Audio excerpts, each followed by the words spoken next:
Primeiro, minha mãe, ela engravidou de mim e meu pai não ficou com ela, nem ela com ele. Eu tinha 1 ano de idade quando ela conheceu o meu padrasto, que me tratou como filha e me criou como filha. Teve a minha irmã e a vida inteira sempre tratou a gente com muito amor. Meu pai, ele era farmacêutico e ele tinha farmácias na nossa cidade. E minha mãe sempre foi bancada por ele, nunca trabalhou nem nada do tipo. E minha mãe era daquele tipo de pessoa que ela fazia de tudo pra controlar a vida minha e da minha irmã. E a gente sempre deixou a minha mãe ter a opinião dela diante das nossas escolhas e tudo isso. Só que isso quando a gente é mais jovem. Quando eu fui me tornando adolescente, adulta, um pouco mais mulher, tudo que eu tinha que fazer era com a minha mãe, com a aprovação dela, e tudo era diante do pensamento dela. Então, por exemplo, se eu queria comprar uma roupa, mas a minha mãe não gostou da roupa, eu não podia usar. Se eu gostava de um estilo musical, mas minha mãe não concordava com esse estilo musical, eu não podia ouvir. E é claro que com as controvérsias, quando eu comecei a ter a minha opinião própria a respeito da minha vida, das minhas escolhas, eu percebi que a minha mãe, ela me podava, ela tirava de ideia, ela cortava, ela bania, ela apagava, ela fazia de tudo pra não permitir que as minhas escolhas, que não fossem de acordo com as delas, batessem e fossem pra frente. Ela sempre travava ali. E é óbvio que isso fez com que eu fosse me fechando com a minha mãe, me fechando com o meu pai, com a minha irmã, né? E guardando todo o meu sentimento, a minha opinião, o meu jeito pra mim. E eu era eu quando eu estava sozinha, longe de todos eles. Até que quando eu terminei o meu ensino médio, os meus pais decidiram escolher que faculdade que eu ia fazer. Ou seja, não, eu não tinha liberdade de escolher que faculdade eu queria.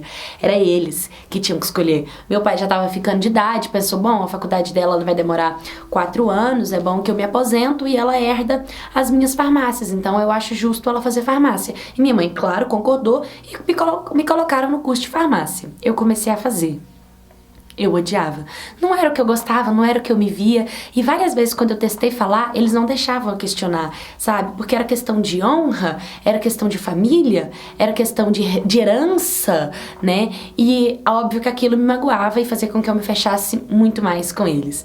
Enfim, quando foi chegando no último período da minha faculdade, os meus pais perguntaram se eu queria a festa da faculdade ou um carro. E claro que eu falei que queria um carro, né?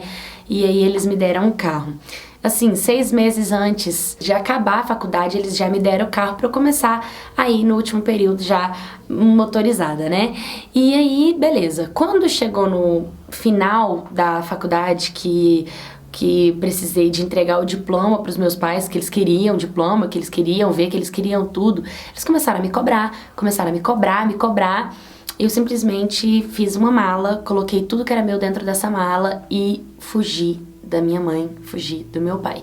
Fui pra casa de uma amiga, no qual era muito próxima de mim, me ajudava e aceitava o meu jeito de ser, e que eu estava envolvido, namorando com o irmão dela, mas também estava namorando escondido, porque os meus pais não podiam saber com quem que eu estava namorando, porque várias vezes quando eu queria namorar ou ficar com algum rapaz, tinha que ter a aprovação deles também, eles não davam a oportunidade de conhecer a pessoa, só pela aparência eles já julgavam, então eu não tinha liberdade de contar pro meu pai e conversar com os meus pais a respeito disso. E eu fui fugir pra casa deles.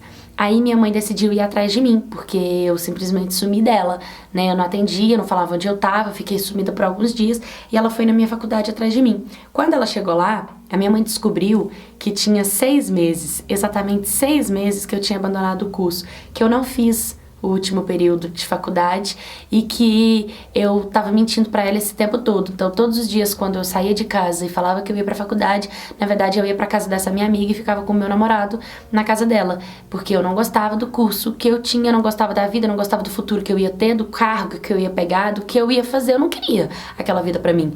E os meus pais ficaram extremamente magoados. O meu pai ficou mais magoado ainda. E ele disse que como eu tinha fugido de casa, eu não tinha direito de voltar. Não pra casa dele, pra debaixo do teto dele, de forma alguma. E óbvio que eu sempre tive temor a eles, então eu, hora nenhuma, cogitei a realmente voltar.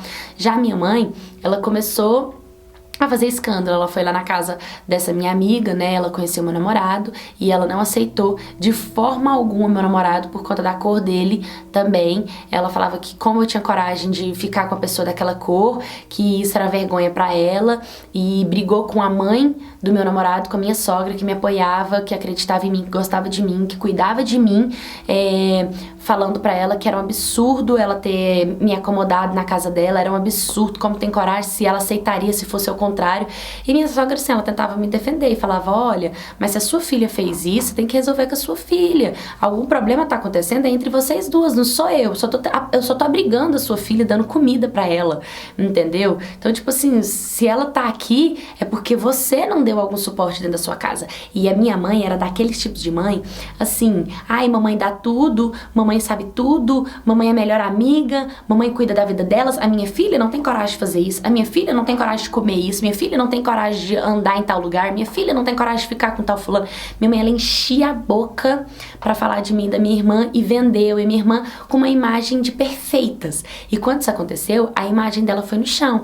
E ela ficou muito magoada com isso também, né? Que tipo, nossa, a vida inteira falei tão bem das minhas filhas e olha só onde eu vim parar, minha filha tá me dando desgosto. Mas ela não quis entender o meu lado, ela ficou mais preocupada com o lado dela do que com o meu. O resumo da história é que a minha mãe teve que aceitar.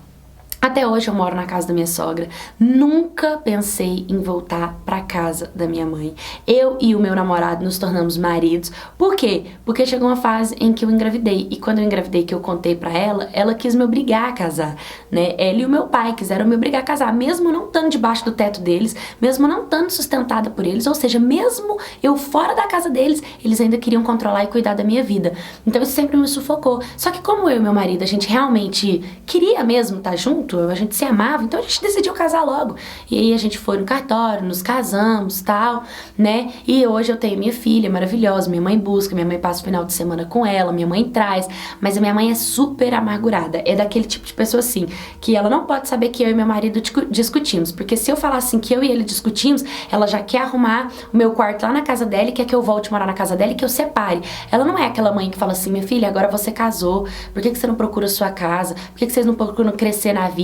Não, ela não vê futuro entre eu e ele, ela não aceita o meu futuro com ele. Já o meu pai finge que eu não existo, não me convida pra ir pros lugares, não fez questão de me dar nada, tipo, ele meio que abandonou mesmo o cargo de pai dentro da minha existência. Mas eu vivo assim, né? Eu fiz alguns cursos que graças ao meu marido, ele pagou os meus cursos que eu quis fazer de estética, como esteticista, e eu comecei a trabalhar na casa da minha sogra, atender vários clientes, fiz a minha cartela de cliente. A minha mãe vem na minha casa, só que assim, ela vem sempre de bico virado, minha irmã frequenta a minha casa, mas é assim, com aquela cara de que tá errado, de que não era pra ser assim. E, infelizmente eu não superei as expectativas da minha mãe, nem do meu pai, eu frustrei o sonho deles, mas eu vivo feliz com as minhas escolhas. Mas infelizmente os meus pais não aceitam a minha felicidade, parece que o sonho deles é que a minha vida não dê certo do jeito que eu quero, pra dar certo do jeito que eles querem. E isso sempre me teve muito infeliz, é saber que eles são assim, mas eu perdoo eles de coração. Eu digo pra vocês, olha, enfrente o pai de vocês pelo sonho de vocês, enfrente sim, sabe por quê? No final das contas é a minha família, hoje é a minha família em jogo, o meu marido e a minha filha em jogo, é o meu sonho, a minha carreira em jogo. Se eu tivesse feito tudo que eles queriam, eu ia ter de tudo, mas eu ia ser infeliz. Nossa, mas eu ia ter carro, eu ia ter farmácia, eu ia ter faculdade, infeliz, não era o que eu queria fazer, não era o que me sentia, não era o que me enchia, não era o que eu fazia, acordaria todo dia e falava, uau, tô fazendo o que eu amo. Não, eu falei, ai, tô mais um dia fazendo o que eles querem, o que eles amam. E minha vida ia ser sempre assim, ia ser um mar de coisas ruins. Então lute pelo sonho de vocês, independente de quem queira atrapalhar, mesmo se o seu pai e sua mãe não acreditam em você, não apoiem vocês, lute e vá atrás pelo que vocês querem. Oi, My Cats, tudo bem com vocês? Gente, o vídeo de hoje nós falamos sobre sonhos, sobre vontades, sobre perspectivas, sobre expectativas. É muito triste quando a gente não supera as expectativas dos nossos pais, quando a gente faz tudo o que eles querem e o dia que a gente começa a fazer o que a gente quer, a gente frustra eles. Mas isso é mal de pai, é mal de mãe, de querer sempre sonhar o melhor pro filho. Mas nós que somos pais, agora eu que tenho o meu filho na minha barriga, eu falo assim, gente, eu não sei o que o meu filho quer pra vida dele, mas o que ele quiser eu quero apoiar. Eu não quero falar assim, você vai fazer isso porque é o meu sonho. Ai, meu sonho é que meu filho seja isso e se vou lutar pra ele ser isso. Não, eu não quero criar essa expectativa em mim, muito menos dele, entende? Eu quero que ele seja uma criança, uma adolescente, um jovem e um adulto, dono de si, dono das próprias escolhas e feliz com o que ele escolher, e eu estar ali pra apoiar. Claro que se precisar dar aquela bronca, aquele puxão de orelha, aquela correção, você é a primeira a estar ali ao lado dele. Mas na hora de apoiar, de elogiar, de engrandecer e de, é isso que te faz feliz? Então eu tô com você. Esse é o meu ponto de vista como mãe, né? Depois que nasce eu não sei como é, mas eu acredito que assim é a forma mais saudável de você ter um relacionamento com seu filho, né? Você criar expectativas demais pra ele, quem se frustra no final é você. Então, se você também já foi uma mãe que queria que seu filho fizesse o que você quis e foi frustrado pelo seu filho, ou se você é um filho que a sua mãe queria muito que você fizesse alguma coisa e você não superou as expectativas, me conta pra eu contar aqui no canal, tá bom? Vídeos de segunda a sexta, meio-dia. Curta, comenta, compartilha, se inscreva. Um beijo e até o próximo vídeo.